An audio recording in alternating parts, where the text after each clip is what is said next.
মাত্র ১২০ টাকায় পুলিশের চাকরি পেয়ে উচ্ছ্বাসিত কুমিল্লার ২০৬ জন তরুণ-তরুণী। ঘুষ কিংবা কোনো তদবির ছাড়াই সরকারি চাকরি পেয়ে খুশি তারা।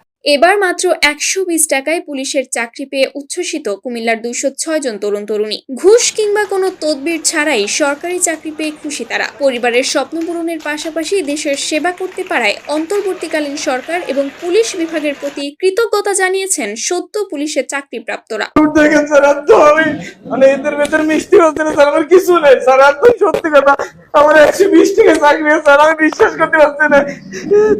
সরকার এবং পুলিশ বিভাগের এই উদ্যোগকে সাধুবাদ জানিয়েছেন অভিভাবকরা। জেলা পুলিশ সুপার জানায়, এই পুলিশ সদস্যরাই আগামীর বাংলাদেশকে বিনির্মাণ এবং বর্তমানে দেশের আইন শৃঙ্খলা রক্ষায় ভূমিকা রাখবে বলে আমি বিশ্বাস করি, কারণ তারা বিগত দিনের মতন কোনো অবৈধভাবে অসৎ উপায়ে চাকরি পাননি। তারা নিজ নিজ মেধায় উত্তীর্ণ হয়ে এ চাকরির সুযোগ পেয়েছেন। প্রক্রিয়ায় একদিকে তারা স্বল্প খরচে মাত্র ১২০ টাকা তারা সরকারি কোষাগারে জমা করার মাধ্যমে পরীক্ষা অংশগ্রহণ করেছে। এর আগে পুলিশ কনস্টেবল পদে কোনো ঘুষ, সুপারিশ কিংবা হয়রানি ছাড়াই কুমিল্লায় ২০৬ জন তরুণ-তরুণী চাকরি পেয়েছেন। মঙ্গলবার কুমিল্লার police super Abdul Mannan police constable পদে নিয়োগ পরীক্ষার ফলাফল ঘোষণা করেন। এতে ১৮১ জন ছেলে এবং ২৫ জন মেয়ে প্রাথমিকভাবে পুলিশ কনস্টেবল পদে নির্বাচিত হন। দুপুরে কুমিল্লা পুলিশ লাইন্স শহীদ আব্দুল হালিম মিলনায়তনে পুলিশ কনস্টেবল পদে ২০৬ জন উত্তীর্ণকে বরণ করে নেন কুমিল্লা জেলা পুলিশ। নিয়োগপ্রাপ্ত পুলিশ সদস্যরা পুলিশ বিভাগ এবং অন্তর্বর্তীকালীন সরকারের প্রতি কৃতজ্ঞতা জানিয়েছেন। আমি বলে প্রকাশ করতে পারবো না, সত্যি কথা। আমি ১২০ টাকাতে চাকরিটা পেয়েছি। অর্জন করতে আমার ১৬০ টাকার মতো খরচ হয়েছে। স্মার্ট পুলিশ, স্মার্ট দেশ, শান্তি প্রগতির বাংলাদেশ। এদের মধ্যে সাধারণ কোটায় ১৬২ জন, পোষ্য কোটায় পুরুষ ৫৮ জন, নারী ২৫ জন, আনসার কোটায় ১১ জন এবং এতিম ১ জন নিয়োগ পেয়েছেন।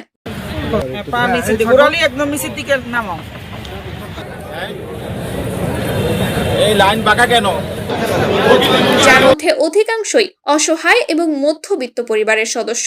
কোনো ধরনের ঘুষ ছাড়াই এই নিয়োগ পাওয়ায় পুলিশ বিভাগ এবং অন্তর্বর্তীকালীন সরকার ডক্টর মোহাম্মদ ইউনূসের প্রতি সাধুবাদ জানিয়েছেন পরিবারের সদস্যরা। নিজের যোগ্যতায় আল্লাহর রহমতে আমার বোন এই পর্যন্ত আসছে। আমরা খুব আনন্দিত, খুব গর্বিত। আল্লাহর কাছে অনেক লাখো শুকরিয়া, আলহামদুলিল্লাহ। অনুষ্ঠানে কুমিল্লার পুলিশ সুপার বলেন, প্রতিটি মানুষ যদি তাদের নিজ নিজ অবস্থান থেকে সৎ হয়ে কাজ করেন তাহলে দেশ আরো অনেক দূর এগিয়ে যাবে।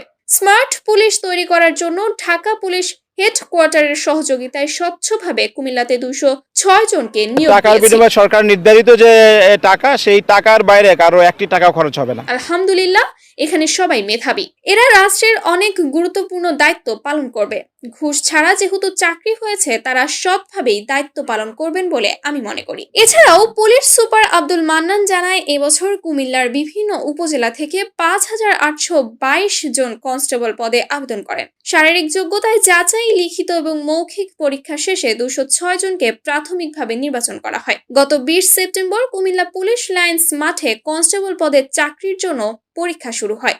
এতে আবেদন করেন ৫,৮২২ জন। শারীরিক পরীক্ষায় বাদ পড়ে লিখিত পরীক্ষায় অংশ নেন ৪,১৮৭ জন। লিখিত পরীক্ষায় উত্তীর্ণ হন ৫৭১ জন। পরবর্তীতে মৌখিক পরীক্ষায় কৃতকার্য হন ২০৬ জন। প্রিয় দর্শকবৃন্দ, ভিডিওর শেষে আমি আপনাদের উদ্দেশ্যে কিছু গুরুত্বপূর্ণ কথা বলতে চাই। আমি চেষ্টা করছি আমাদের অতীতের সাফল্যগুলোর পুনরাবৃত্তি করতে এবং সেই ইতিবাচক কার্যক্রমগুলো বর্তমান সরকারের দৃষ্টি আকর্ষণ করতে। আশা করি আমাদের অভিজ্ঞতা এবং চেষ্টাগুলো সরকার এবং উচ্চ পর্যায়ের প্রতিনিধিদের নজরে আসবে, যাতে তারা আমাদের জনগণের প্রয়োজনীয়তা বুঝতে পারে এবং কার্যকর উদ্যোগ নিতে পারে। আপনাদের সবার সহযোগিতা এবং সমর্থনের জন্য আমি কৃতজ্ঞ। আমি আশা করি এই ভিডিওগুলো থেকে আপনারা কোনো বিভ্রান্তি অনুভব করবেন না। সবাই সুস্থ থাকবেন। আল্লাহ হাফেজ।